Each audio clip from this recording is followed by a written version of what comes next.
还是万岁爷的诚心大。起风了，这一两天准有雨。你少说话，让他们说。是。严世蕃，浙江改道为桑的事进展如何？灾民是不是都抚恤了？当着皇上，你如实陈奏。臣昨天傍晚接到了浙江呈报，说淳安县有刁民通倭，浙江已经派新任淳安知县海瑞去处置，接着就会安排移改监镇的事情，在6月，桑苗准定都能插下去。移改监镇是怎么改？回皇上的话，就是让那些有粮的丝绸大户准备好粮食来买灾民的田，那些卖了田的百姓已经安排好了，明年这些桑田还让他们种。你说的丝绸大户是什么大户？当然是指浙江那些丝绸作坊的大户。你说的丝绸大户，不会是江南织造局吧？皇上，臣不知吕公公这话是什么意思？知不知道天知道，你也知道。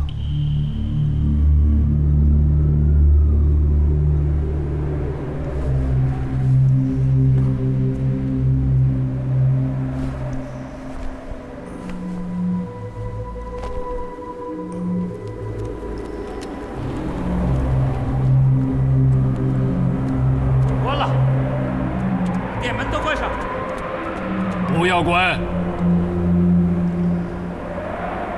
甭关了，过去把沙幔扎紧了。朕说了，不要关！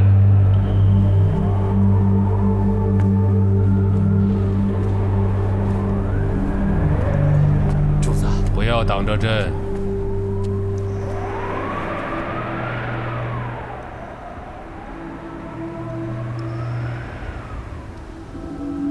当着天。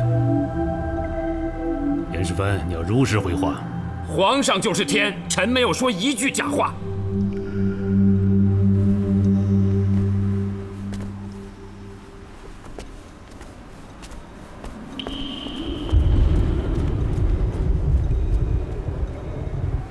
严世蕃，你听见雷了没有？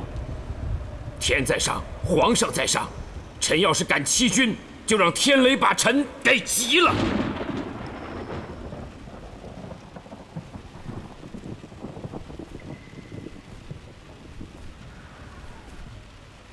上天把九州万方都交给了朕，朕就是天子，也就是万民的君父。现在朕拿着钱去贱卖子民的田地了，朕要真是这样的天子，天厌之；朕要是这样的君父，万民弃之。严世蕃，回皇上话。臣该死！如果浙江真有人打着织造局的牌子去买灾民的田，臣立刻彻查。这还用查吗？杨金水还没有回杭州，浙江就有人打着织造局的牌子去买田了。粮船没有离开杭州的时候，何茂才、郑必昌2个人都在码头上。他们就没有向你内阁呈报？内阁没有收到呈报。真要是郑必昌、何茂才他们干的，臣请立刻在浙江将他们2个就地正法。臣也愿意一同领罪。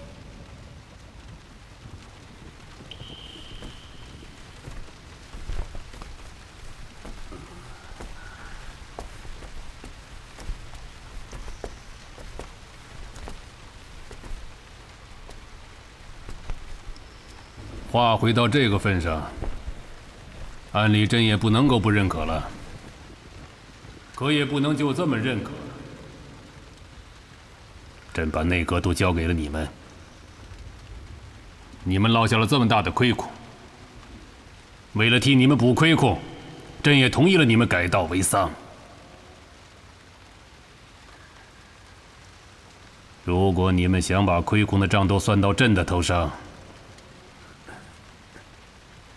朕的这个位子干脆都交给你们来做。千错万错，都是臣的错，都是严世蕃的错。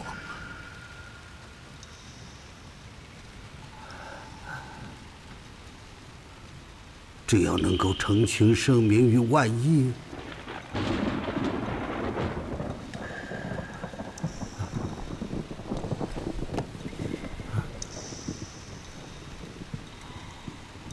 老臣和严世蕃，愿现在就请皇上治罪。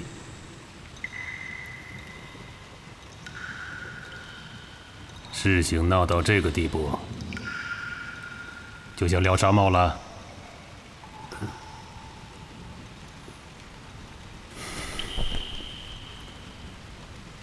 咱们就姑且再信他一回。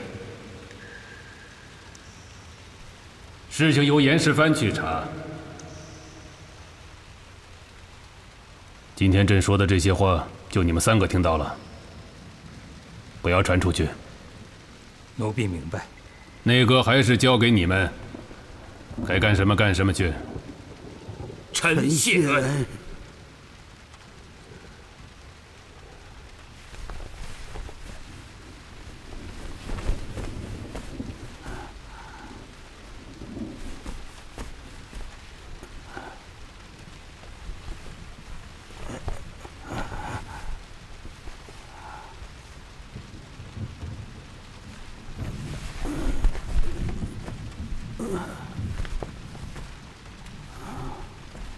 替你爹打着伞。是。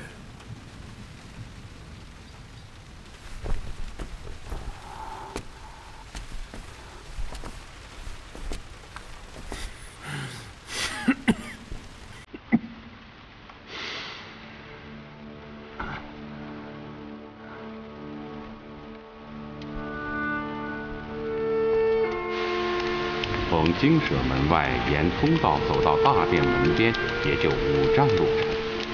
今日，严世蕃搀着严嵩，竟仿佛走了20年。执掌内阁20年来，多少风雨挥洒而去。今天这场大雨，就凭严世蕃替父亲擎着的那把雨伞，还能遮挡得住吗？拿开！ 爹，爹，你老替皇上遮风挡雨，可儿子一直在替你老遮风挡雨啊！要杀要剐，儿子一个人当了，不牵扯你就是。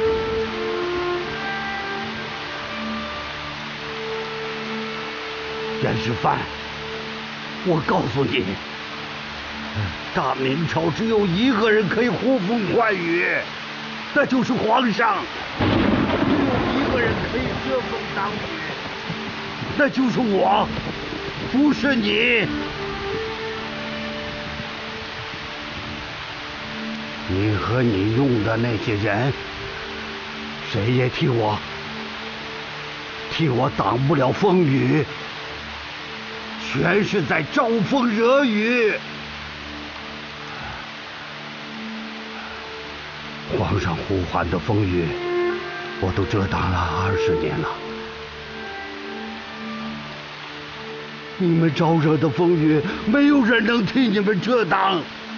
一部21史都只诛灭9族，唯有我大明朝可以诛灭10族。扔掉你手里那把伞，他救不了你，也救不了我严家。哼！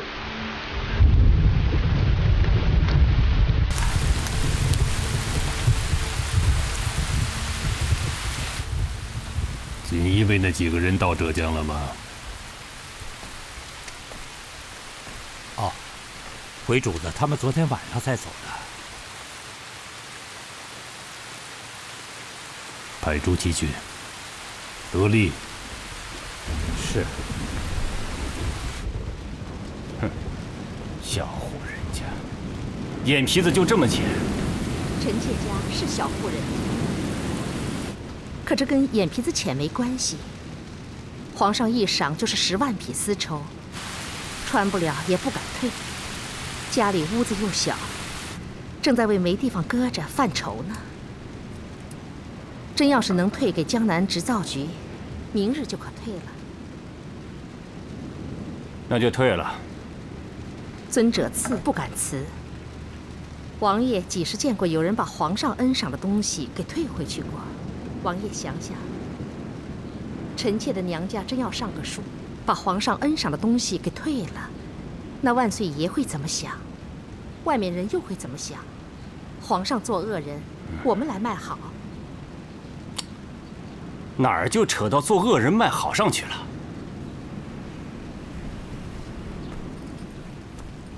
浙江改稻为桑，闹成这个样子。今年50万匹丝绸，还要卖不起。再闹下去，不准还会要死多少人。死多少人，这丝绸也不能退。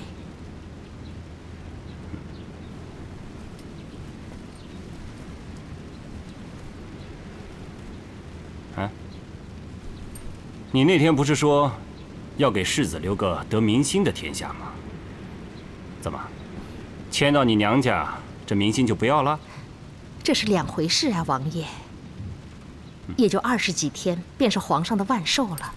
臣妾赶着把这件袍子上的字绣完，给他老人家敬寿。到时皇上肯定还要恩赏东西，我们不要也就是。冯茂回来没有？人呢？人呢？都死了。主子，奴婢已经回来一阵了。回来还躲着不进屋，寻思着有多大的功劳，一身弄得湿淋淋的，给谁看？主子，奴婢原本打着伞，一口风给刮跑了。王妃，世子睡了。等了你半个上午了，闹了一阵子，刚睡着。说吧。禀王爷、王妃，奴婢都打听清楚了。一个早上，万岁爷把严家父子好一顿臭骂，老严嵩都淌了眼泪。都怎么骂的？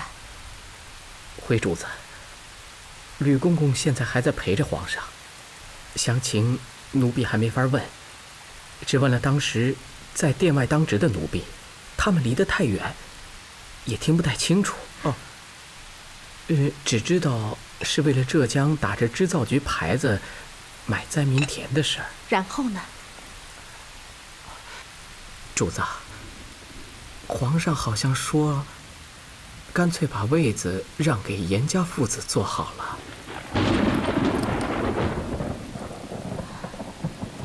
还听到什么了？那就得等到傍晚，奴婢再进一趟宫，见到吕公公才知道。到前面告诉王詹事，让他把徐阶、高拱和张居正叫来。不能叫他们来。一是情形还不太明了，再则越是这个时候，越要装作不知道好。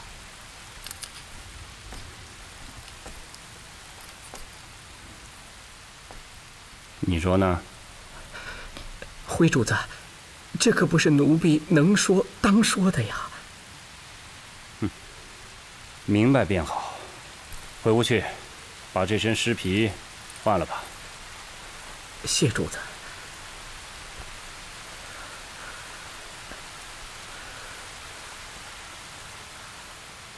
王爷，不是臣妾说你，这个时候急不得。严嵩和严世蕃把持内阁都20年了，2京13省，他们的人不在少数。皇上要动他们也没那么容易。咱们只是观望着，等到了真有旨意，再把徐阶他们叫来商量，不迟。来人！王爷，到前面去告诉王詹事，让他立刻把徐阶、高拱和张居正叫来。是。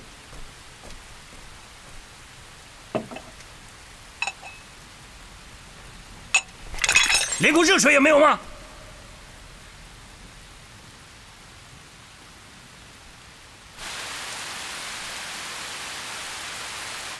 给了鼻子就上脸。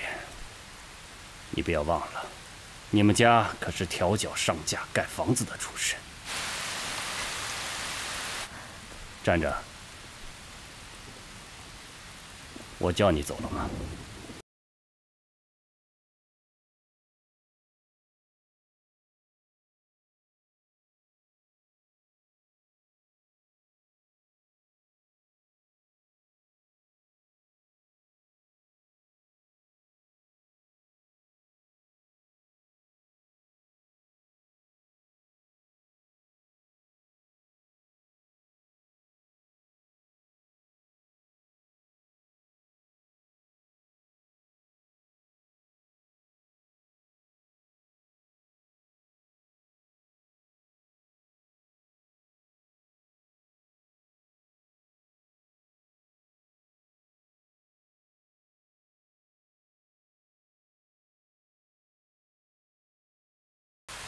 我气坏了身子。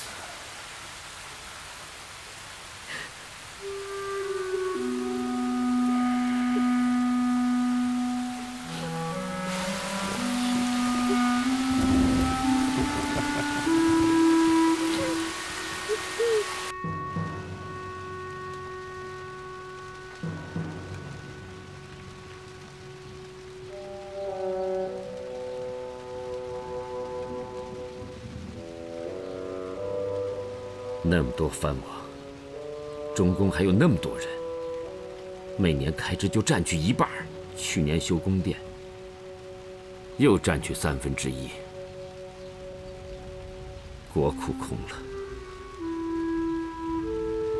国库空了，还说是我们落下的，还说改道为桑是替我们补亏空。你们说？这国库到底是他朱家的，还是我们严家的？来人！阁老有何吩咐？拿把刀来，交给严世蕃，让他杀了我。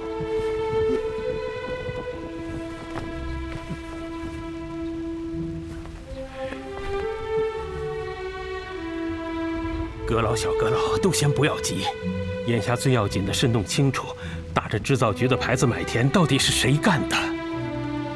这一点十分重要。按理说，郑必昌和茂才，他们再糊涂也不会糊涂到这个份上。那就剩下2种可能：一是胡宗宪背后使坏，用意也是为了阻挠改道为桑；二就是织造局的人自己干的。可是，他们为什么这么干呢？你们的脑子是不是让太多的钱给塞住了啊？胡宗宪阻挠改道为桑，就是为了他自己那点臭名声。做一道书，又一道本，就是要告诉天下人，这坏事都是我们做的，不是他做的。这个时候他使这个坏，对他有什么好？居然还猜到是织造局自己干的。织造局要敢这样往皇上脸上泼脏水，何不拿刀把自己给抹了？这么明白的事情，到这个关口，你们还搞不清楚？这不明摆着，是誉王手下那波人给逼出来的。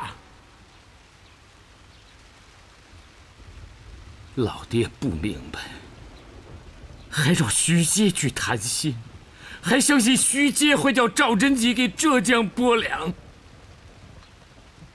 还准备把首辅的位子传给徐阶，还指望着徐阶给你老遮风挡雨。你老骂的没错，儿子总是给你招风惹雨，可那些风雨他淋不着徐阶，更淋不着誉王那些人。这些风雨，到头来还是淋在儿子自己身上。我这是为什么？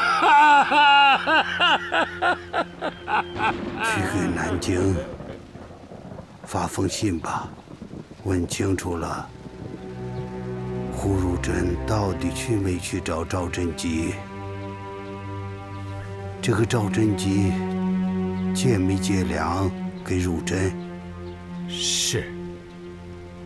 你们也觉得委屈，石帆也觉得委屈。花去那么多钱，又买房子、置地、买女人，就不委屈啦？郑必昌和茂才，这都在浙江干了些什么呀？你们知不知道？啊？他们是在给咱们挖坟。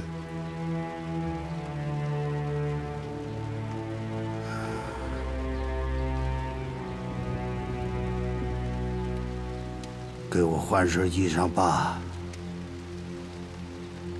哎，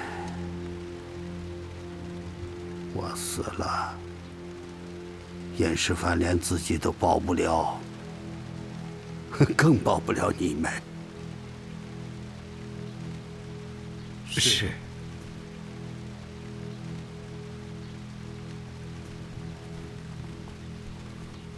伺候阁老、小阁老沐浴更衣。是。小阁老，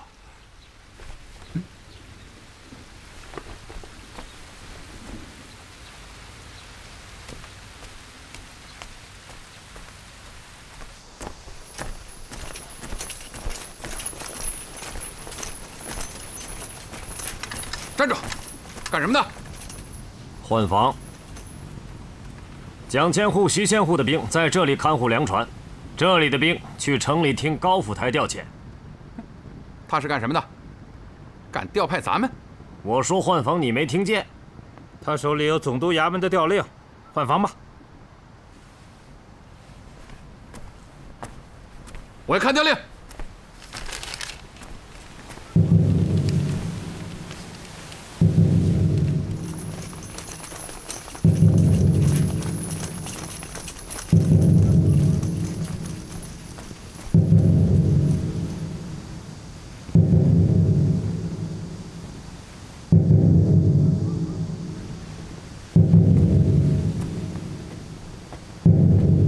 报上贵价的职务，在下沈一石，替江南织造局经商。那这么说，你只是一个商人？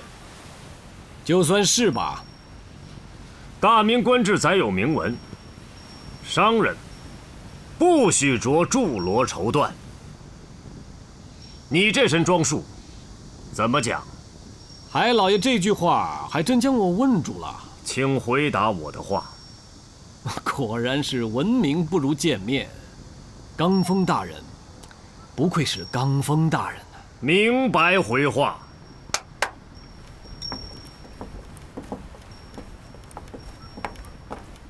大明律法不许商人穿着铸罗绸缎，我就穿了。为什么？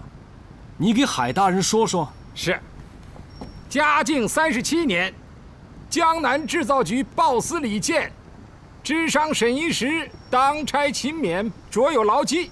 司礼监呈奏皇上，特赏沈一石6品功名冠带。原来朝廷还有赏商人功名冠带的特例。哼哼，难怪这套官服托于妇人之手。海大人所言极是。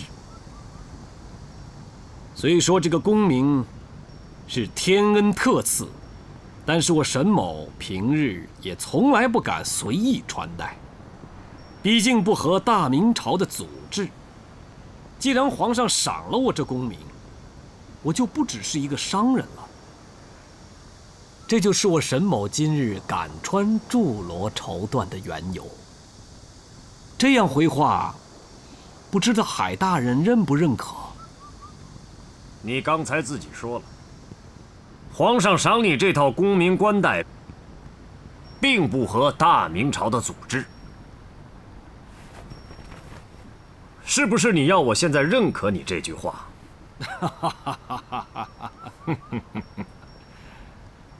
？3年啦，每次见到这套官服，我沈某都忐忑不安。这一次，终于遇见一个可以将官府品级替我归还给朝廷的人了。海大人，饥民待哺，粮米在船，这才是大事。我沈某是不是该穿柱罗绸缎，还是该穿官服，可否过后再说？不可。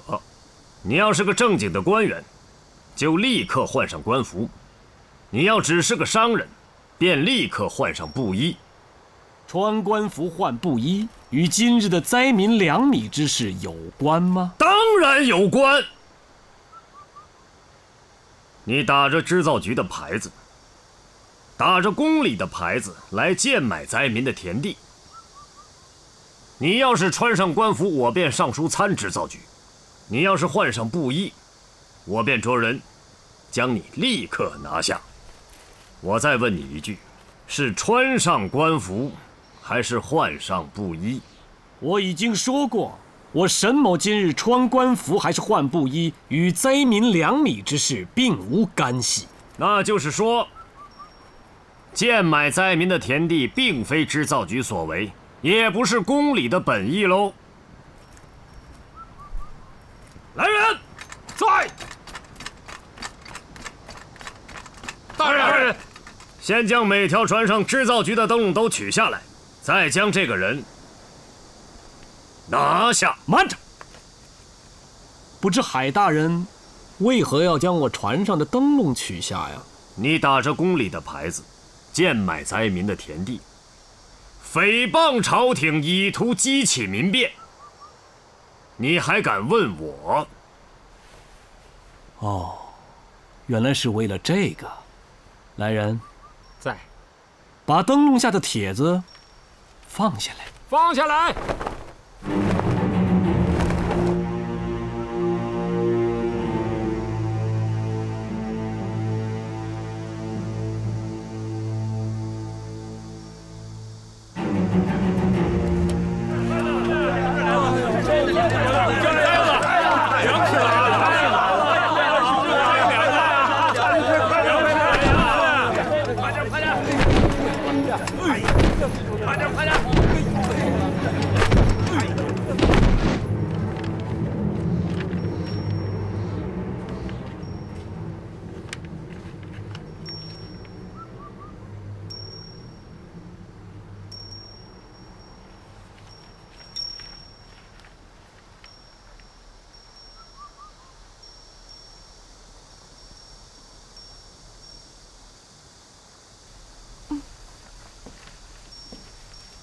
海老爷，天热，喝口茶再看吧。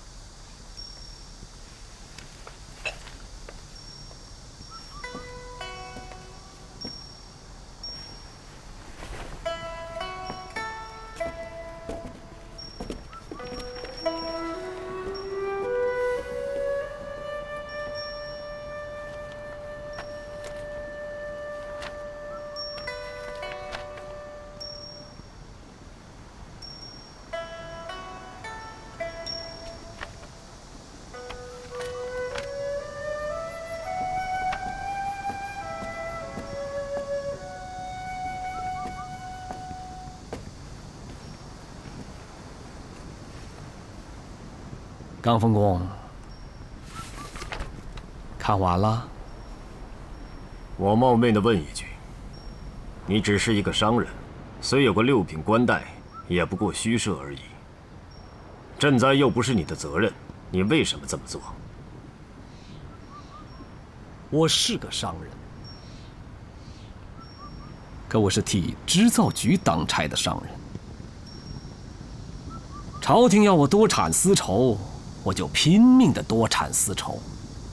现在出现了灾情，也是朝廷的事啊。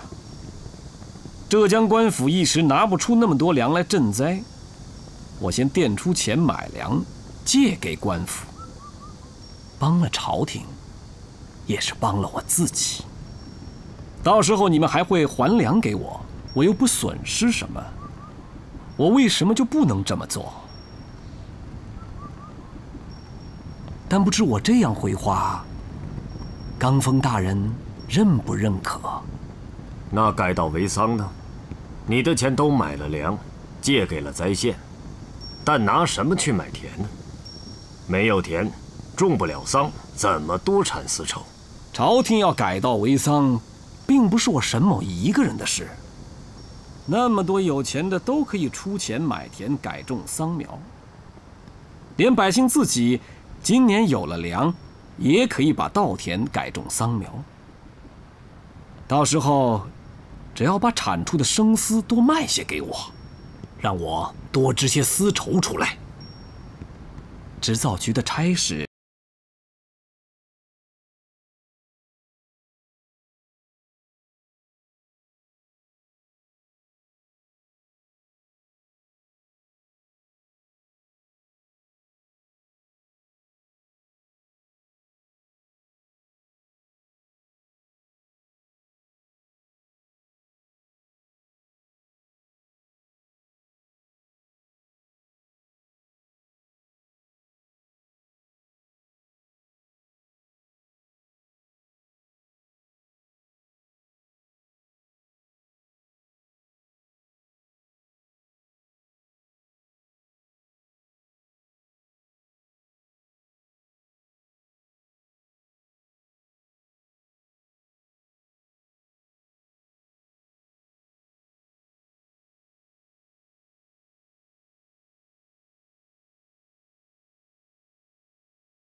高师傅刚才说的也对，现在不说，也得找几个御史先打招呼着。哎，坐吧。把奏书写好了，备在那里，情形一明便递上去。人一定要可靠，要是走漏了风声，可是你死我活的事啊。这自然。我现在手下有一个人，督察院的御史。 曾就铁矿和盐井的事儿参过宫中的太监，皇上都准了他的奏，狠办了几个人。这个人上奏书，比别人在皇上心目中有分量。谁呀？邹应龙。这个人行。王爷，浙江打着宫里的牌号买田的事，一旦确定，就让邹应龙率先上书。好，就这样办。一定要密。 启禀王爷，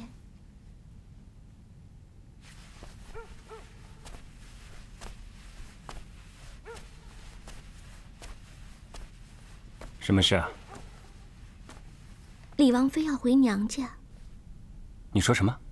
禀王爷，王妃说她要回娘家，让她娘家将万岁爷赏的10万匹丝绸退还宫里。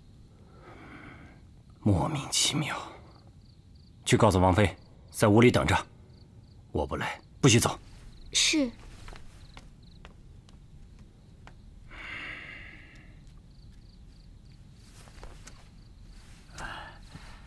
王爷，这件事反正得从长计议。臣等先走了，什么时候有了新消息，再商量不迟。好吧，你们也多小心点儿。是。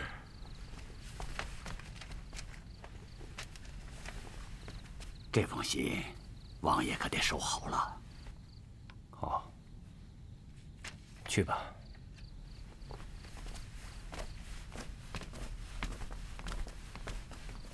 好，王爷，凡这类的信件，最好交给李王妃收管。王妃心思明白，知道了。住，走吧。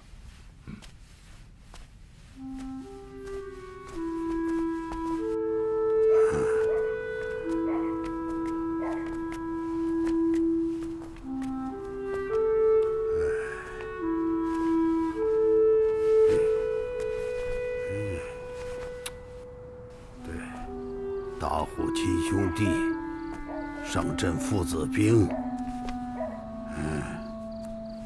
首先是咱们的人得争气，啊，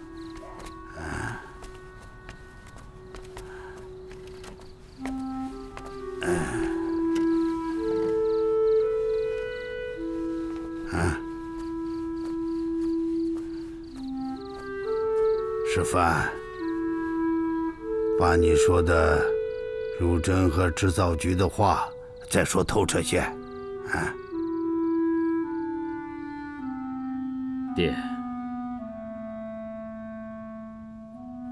死不怕，就怕死在哪里都不知道。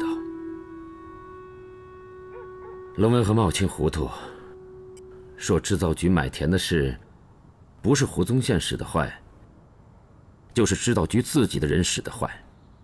我前面说过，这两种都不可能。胡宗宪自视清高，不听话倒是有的。但绝不会做这样的事。他现在是官做大了，怕受我们牵连，瞻前顾后，就是为了留退路。他怎么会自己去烧火呢？要说织造局的人使得坏，那就更不可能。我大明朝所有的官都有退路，大不了辞了官，回家守着老婆孩子过日子，可唯独太监们没有退路，他们只有一个家，那就是宫里。他们这么做，那是连家都不要了，凭什么？是不是皇上授意他们这样做？不会，要是皇上授意，那今天不会把我们父子俩叫去，气成那样。不会，这个假是做不出来的。爹责备我们，也责备的是我们没有管好下面的人。现在这个结，就出在郑必昌和茂才这两个畜生身上。昨天接到他们的呈报，只说淳安县有刁民通倭，可没有说织造局买田的事。呈报的日子是6月初7。织造局买田的船已经开出了，不是他们不知道，而是知道了不报。是这两个人耍了心眼儿。他们为什么耍这个心眼儿呢？没什么想不通的，一定是这两个畜生卷到那些买田大户的势里去了。他们想趁着改稻为桑捞一把，没想到我们派了个高汉文去。他们肯定不乐意，弄得不好，还是他们撺掇着那些买田大户，打着织造局的牌子去压人，心想只要改稻为桑搞成了，什么丑都遮过去了，反正出了事情，也用不着他们担担子。小阁老鞭辟入里。当时我就说过，这件事情还是让汝珍去干踏实。你们闹义气呀，偏要这两个人去干。我的老爹，关键是他胡宗宪不干呢。过去的都不说了，立刻给汝珍下基地，还是责成他去查办。真要有人打着制造局的牌子买田，有一个抓一个。还有啊，买灾民的田不能够都买光了，没受灾的县份也要买，田价不能太低，太低了就会激起民变。要是那些买田大户不愿出这高价怎么办？那就让官府出面去压。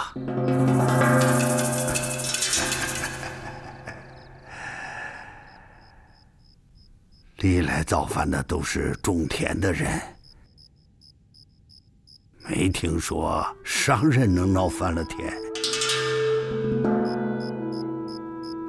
生死一线，这件事情还得让汝珍去做。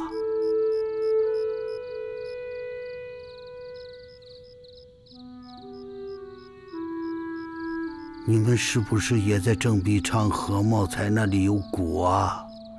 没有。阁老放心，要赚钱，我们也不能赚那砍头的钱。是啊。那就按照我说的去办吧。听爹的，我们立刻去办。